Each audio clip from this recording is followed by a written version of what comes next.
Yom HaZikaron les Chalalema Arachot Israël, jour du souvenir pour se tomber pour l'État d'Israël. איך נפלו גיבורים ויאבדו כלי מלחמה. Comme ils sont tombés ces vaillants et perdus ces armes de guerre. כל יום שעובר כמו נצח, כל יום שעובר ועדיין אתה חסר, כל יום שעובר כמו נצח. Ilan Moreno, bonjour. Bonjour. Merci de nous avoir reçus chez vous pour nous parler en ce jour très particulier pour tout le peuple d'Israël, mais aussi forcément pour vous, de votre fils Emmanuel Moreno, Zichrono Livracha. Alors, on est habitué en Israël à rencontrer les familles endeuillées. Emmanuel est tombé pendant la deuxième guerre du Liban. Quelques jours après, c'est la fin. Et vous êtes arrivé en Israël juste avant la guerre de Kippour, donc c'est un engagement de longue date, que vous avez un lien très fort avec la terre d'Israël. Qu'est-ce que vous avez envie de nous dire aujourd'hui dans cette journée si particulière ? Je regrette d'avoir à parler aux Français la veille d'un Yom HaZikaron. J'aurais préféré le faire le jour du Yom HaAtzmaut.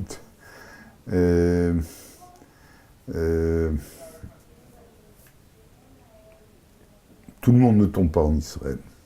Les gens viennent pour y vivre. Le prix à payer, c'est que très très peu de gens, mais très peu, doivent payer un prix très élevé pour que l'ensemble des Juifs habitant en Israël puissent le faire comme il faut le faire. Et donc, m'adressant aux Français, surtout ceux qui ne sont pas là, je voudrais vous rassurer, le jour le plus...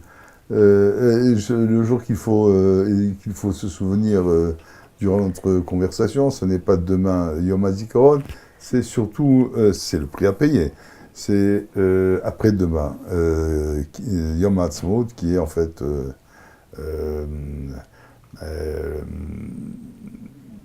qui figure ce que Israël est tout au long de l'année. Un pays libre, indépendant, Atzmaï, Atzmaout. Et donc je vous y invite. Parler d'Emmanuel aujourd'hui, c'est rappeler qu'Emmanuel est né d'une famille venue de France. Il est né à Paris. Et nous sommes montés, il était donc le quatrième fils d'une famille qui est devenue une famille de 5 garçons plus tard lorsque notre dernier fils est né en Israël. Nous sommes montés en 1972.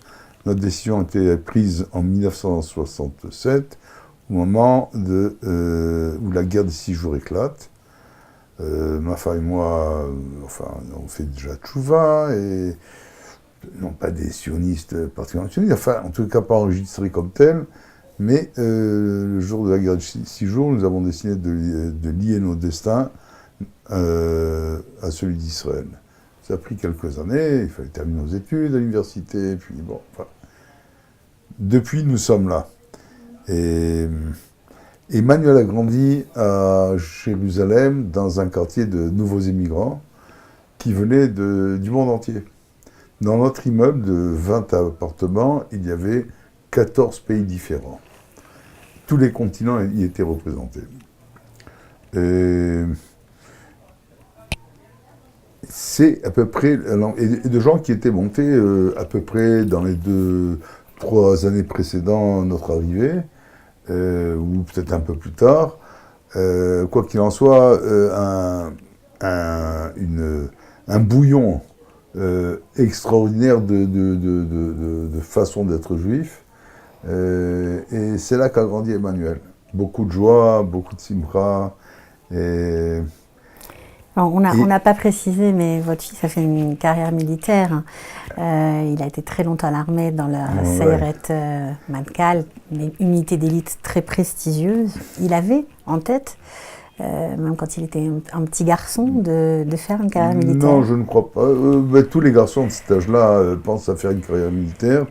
pas nécessairement dans l'unité qu'a fait Emmanuel Sayed Matkal. Au contraire, lui rêvait d'être Golani. Emmanuel arrive à l'âge de l'armée lorsque 3 de ses frères servent ou ont déjà servi. C'est l'époque de la guerre du Liban, la première guerre, les années 80. C'est à peu près l'arrière-fond de l'âge auquel la maturation d'Emmanuel et sa prise de décision de faire l'armée et de choisir le corps d'armée. Celui qu'il choisit, c'est Golani. De façon assez... Enfin, qu'il a étonné en tous les cas. Il a été choisi, parmi tous les examens que ces jeunes passent, par peut-être l'unité la plus prestigieuse. En tout cas, c'est le mot prestigieuse n'avait fait que le rebuter. Enfin, il n'a jamais aimé ni prestigieux, ni élite. Alors vous faites bien de le préciser parce que votre fils est connu, certes, comme étant un héros d'Israël. On ne voit pas son visage, personne ne connaît son visage parce qu'il paraît-il... Enfin, tout le monde sait qu'il a fait des opérations extrêmement dangereuses et extrêmement bénéfiques pour l'État d'Israël, voire salutaires. Ça vous fait quoi? Je vais vous dire, Emmanuel, ma femme l'avait défini de manière suivante. Il y a ceux qui font une bonne action pour recevoir un salaire, et il y a ceux qui font la bonne action sans attendre un salaire. Et Emmanuel faisait ce qu'il devait faire en faisant tout pour ne pas recevoir un salaire, parce que le salaire l'aurait découvert. Il était d'une extrême humilité. Il est humble, c'est un garçon qui ne portera pas ses grades de lieutenant-colonel, qui est le grade le plus élevé dans cette unité, qui est, dit-on, la plus prestigieuse. Enfin, ça l'énervait lorsqu'on disait prestigieuse et unité d'élite. Lui voulait être dans une unité plus populaire. Bon, les choses ne se sont pas passées comme il le souhaitait. C'était un garçon humble. Il savait que ce qu'il faisait était très particulier. Il savait que c'était important pour la sécurité d'Israël. Ça ne l'a pas empêché, remplissant ses missions, de rester très attaché au judaïsme, très attaché à l'étude. Il se baladait toujours avec des livres en main, et sinon en modèle réduit dans ses poches, et il les déposait dans l'hélicoptère avant de descendre et les récupérer au retour. Il a beaucoup apporté au sein de l'unité, de cette unité prestigieuse, au niveau spirituel. Bon, Emmanuel n'était pas un missionnaire, mais non. Disons que son comportement de juif qui essayait de rester juif même dans des situations très particulières, qu'on ne pouvait pas décrire, eh bien, son comportement a eu une certaine influence autour de lui sans trop insister là-dessus. Sur ses amis, sur ceux qui étaient avec lui. Ils étudiaient ensemble parfois, enfin il y avait toujours un peu de paroles de Torah entre missions. Absolument, toujours. Il tenait absolument pendant des années dans son discours à y introduire la vision de la Torah. Sinon, il n'aurait pas été à l'armée, sinon nous n'aurions pas été en Israël, sinon les choses seraient passées autrement. Il parlait avec vous du danger que pouvaient entraîner ces missions? Non, Emmanuel rentrait à la maison, c'était un garçon qui venait du bureau de poste où il vendait des timbres, ou à l'épicerie où il vendait des légumes, mais en tout cas, ce n'était pas un garçon qui revenait de l'armée. Non. Donc, nous n'avons jamais parlé de danger. Le seul danger, c'est ma femme lui disait, au début, avant qu'il soit officier, il partait en autobus, il disait, je sais que tu es fatigué, quand tu descends de l'autobus, attends, laisse-le passer, sinon tu risques de te faire écraser. C'est le seul danger qu'elle voyait dans... Ça a l'air un peu... Non, mais ça en dit long. Ah, c'était ça, c'était le seul danger qu'on voyait. On parle de lui comme quelqu'un de très discret et qui n'hésitait pas à compléter un minyan, alors qu'il avait d'autres choses très importantes, entre guillemets, à faire. Et au retour d'une des rares missions dont on parle dans les journaux, c'était la capture de Mustapha Dirani. C'était un projet qui lui était échu, qu'il avait préparé. Il fallait cueillir ce terroriste en plein milieu d'un village ennemi, dans la Bika du Liban, dans la dépression du Liban, et en pleine nuit, il fallait le cueillir, et tout ça en quelques secondes. Je ne parle pas de la mission maintenant, mais au retour, c'était quelque chose qui a enthousiasmé, enfin, bon, c'était très bien préparé.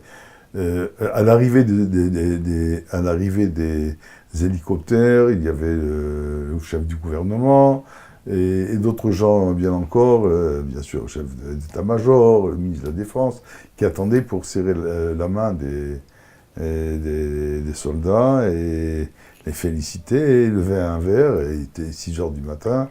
Et bon, lorsque tout le monde est passé, alors Rabin a dit, et Emmanuel? Alors, Emmanuel a couru, je ne dirais pas quelle ville, enfin, a couru à la ville la plus proche pour prier. C'était Shabbat matin. Il s'est pris la main, c'était, bon, par politesse, il l'aurait fait, mais c'était pas la chose la plus importante pour lui. Il fuyait les honneurs? Pardon? Il fuyait les honneurs? Oui, absolument.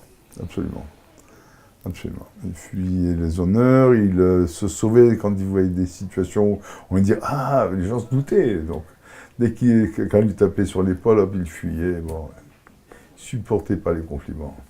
Alors, il n'y a pas de photos de lui. Toutes les photos ont été supprimées sur Internet. Si on tape son nom, on ne trouve pas de photos. Nulle part. Ça fait quand même plus de 12 ans qu'il est parti.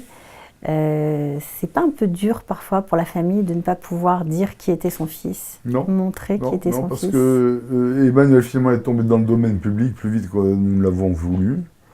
Et donc il est resté de lui pour nous sa photo. Notre Emmanuel, c'est sa photo. C'est ce qui nous reste qu'on ne partage pas avec le grand public. Mm-hmm. Voilà. Qu'est-ce que vous auriez aimé lui dire que vous n'avez pas eu le temps de lui dire peut-être? Eh bien, Emmanuel ressemblait en vérité à tous les jeunes de son âge. En vérité, je ne suis pas sûr qu'il était hyper particulier. Il a beaucoup travaillé pour arriver à ce qu'il a eu, mais en vérité, au départ, il part avec l'handicap de la langue, il est fils des migrants. Sylvia vient de Tunis, moi de Casablanca, on vient de France. Enfin, nous ne sommes pas des gens du cru. Mais en réalité, c'est un garçon comme tout le monde. Et donc, je le dis à tous les jeunes de son âge, eh bien, vous pouvez être des Emmanuel, et on vous attend. C'est important pour nous. Si on a encore beaucoup comme vous, eh bien, on assure la sécurité du pays pour longtemps encore. Après tout ce temps, les gens continuent de venir vous voir. On est chez vous. Aujourd'hui, on entend derrière les portes les gens qui viennent vous embrasser, vous saluer, se rappeler d'Emmanuel. Ça vous touche profondément? Absolument. Absolument. Absolument. Oui, absolument. Oui, absolument.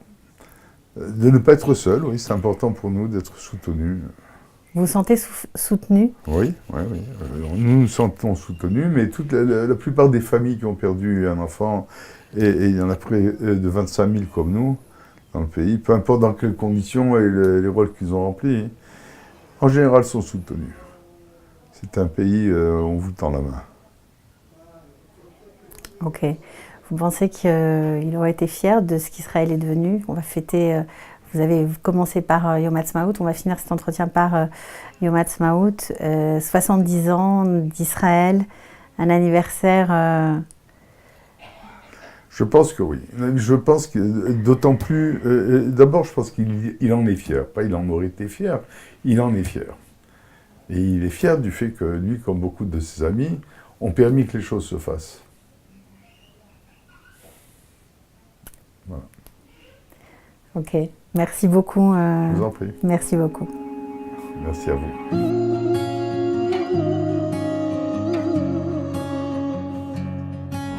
כל יום שעובר Yom Hazikaron les Chalalei Ma'arachot Israël, jour du souvenir pour se tomber pour l'État d'Israël. איך נפלו גיבורים ויאבדו כלי מלחמה. Comme ils sont tombés ces vaillants et perdus ces armes de guerre. כל יום שעובר כמו נצח, כל יום שעובר ועדיין אתה חסר, כל יום שעובר כמו נצח.